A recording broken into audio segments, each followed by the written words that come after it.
Hey you guys, it's your boy Tita. Hi, how are you and welcome back to my YouTube channel.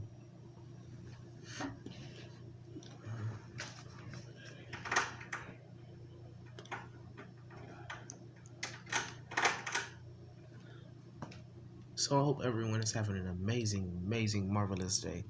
Fantastic, really, honestly, truly, really.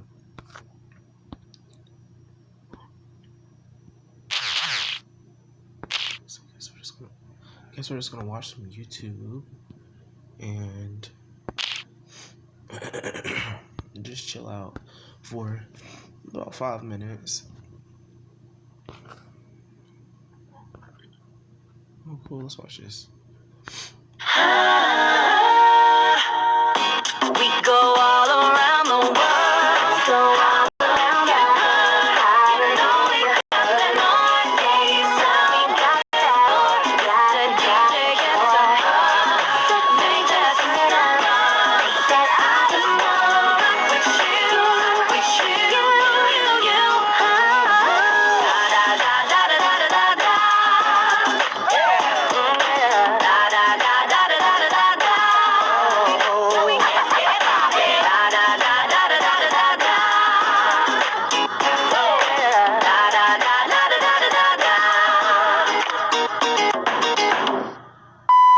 So, hi Todrick, hi world, but this is a little message to Todrick. We've never met yet, but we're gonna meet soon. What show is this? What is this? Reverse React. Oh, there we go. Yeah, because you've tuned in, that's what you're tuned into. So we're here on this couch, we're gonna be jumping on that internet plane.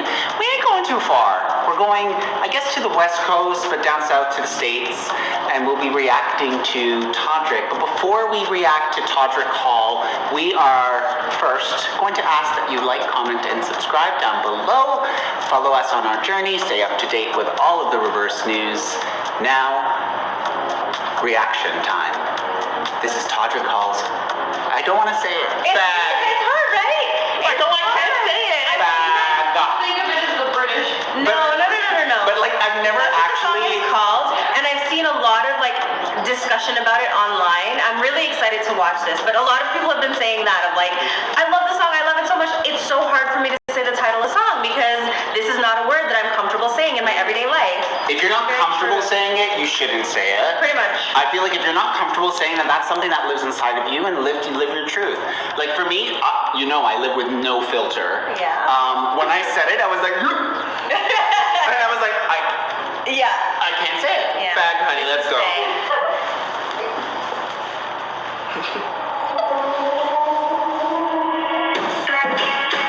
I love everything Todrick's doing. Now I'm the one with the bag, they call me bitch. Now look who famous and rich, they do their stones. And now they begging for love. You are pretty. And now they riding my dick, they call me fat. Now I'm the one with the bag, they call me bitch. Now look who famous and rich, they do their stones. And now they begging for love, they do their sticks. And now they riding my dick. Yes! They call me sissy, they call me prissy, they call me missy when I'm strapping with the limpy wristy. Busy, they're in the hissy. I love his hair. While I'm chilly with my Very money on the Cisco. floor, lissy. Breakfast and jiffy, the ass kissy, the washy bushy boo boo kitty. My head is dizzy. He's wearing a corset, I love it. Lizzy, so don't roll up to my hissy, I'm through like a frisbee. They call me fag. Okay, but below in these lyrics, are we taking them in? Who famous and rich, they do their stones. And now they begging for loans, they do their sticks. And now they're back. Now they call me bag. No.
Like, that was the best bridge I've ever heard in my life. And now they riding my dick, they call me fag. Now I'm the one with the bag, they call me bitch.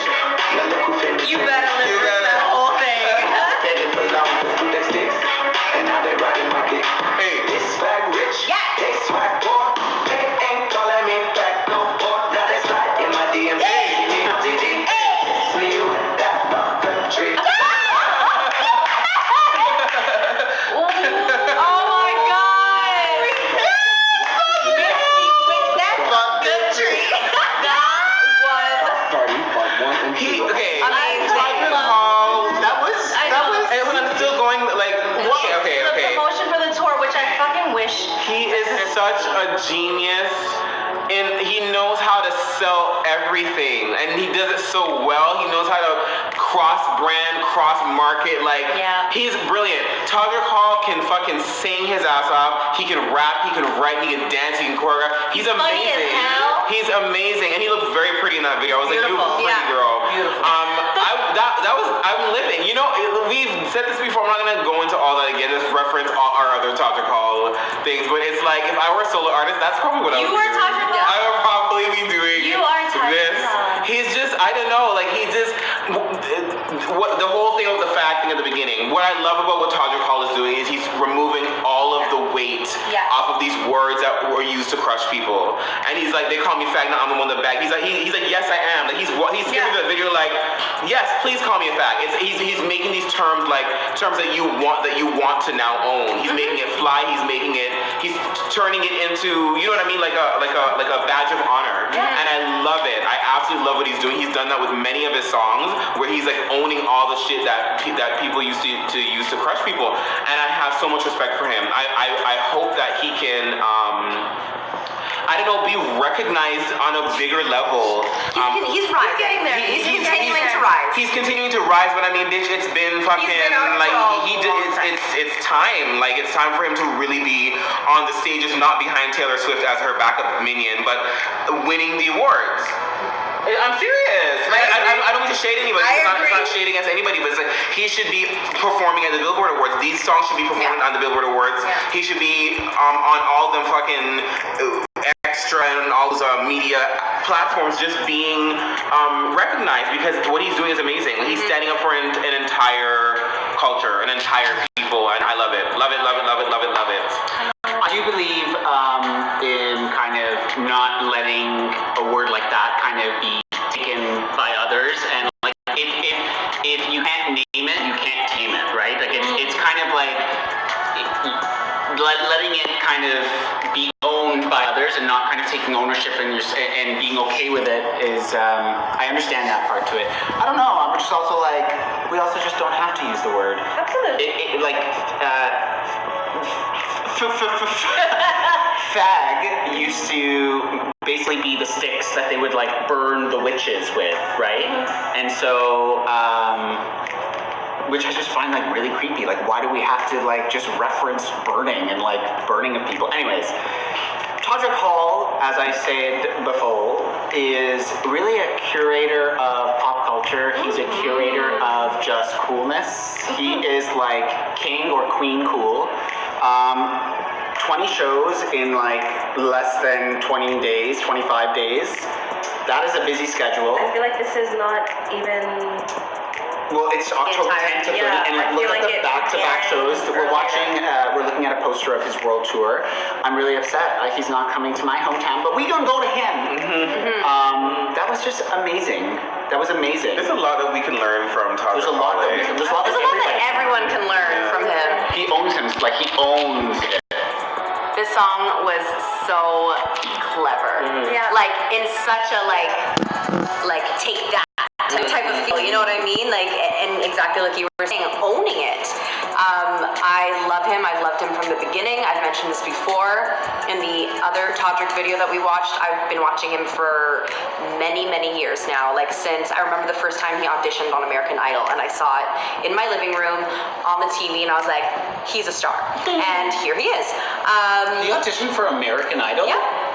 Yeah. I thought he was like a viral media, No. like social media. No, he was on American Idol. He's built his own. Yeah, he's built up. After the fact. He's literally built an entire empire from the ground up. Yeah.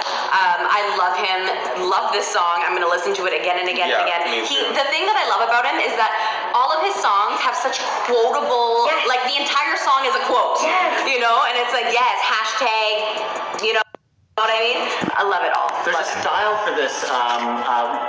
My friend was telling me, like, you know how Alaska Thunder fought from the race, like the style of music where it's basically like just talking, but like with this talk-sing voice. Damn it, it's gonna kill me. Type down below. Let me know. Thank you. But also that bridge. Yeah. Yeah. Look at that. That's all. It was beautiful, and the video was really, really well done.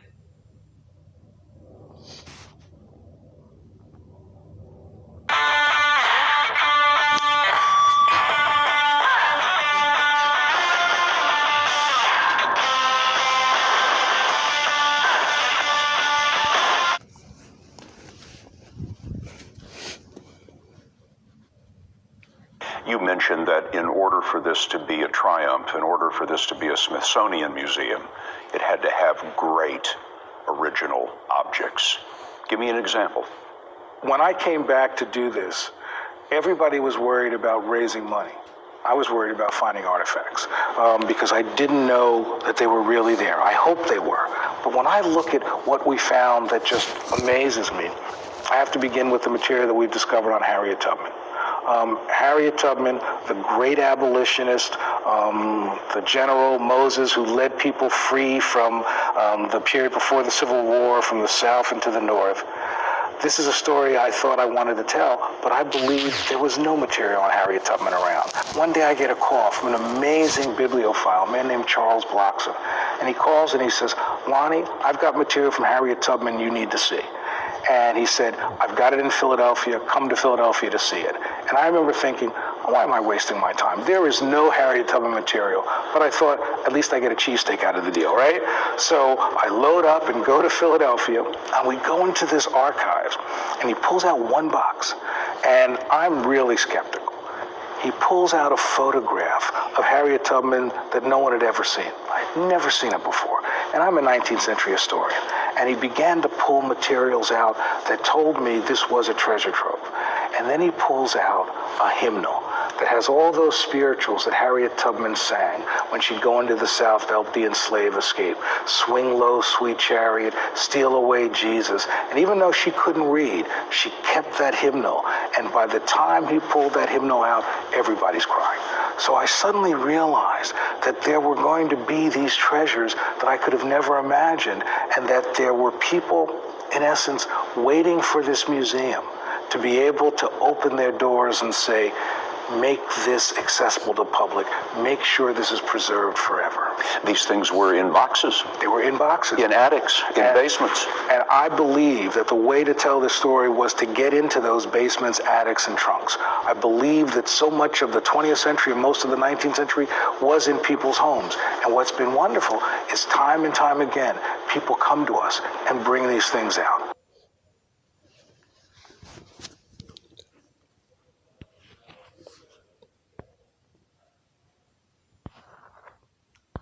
Slavery was real. Slavery was real.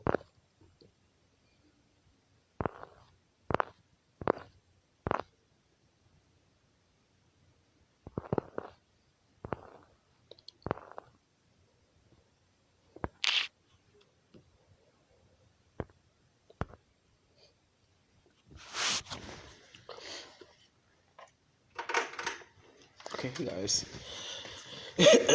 My thoughts are continue to fight for your own future and accept no limitations and go get it. It's time. Just go get it. No boundaries, no barriers, no filters. We getting it. We going to get it. We're going to get it. We're going to get it. It's ours. We taking it. We taking it. It's ours.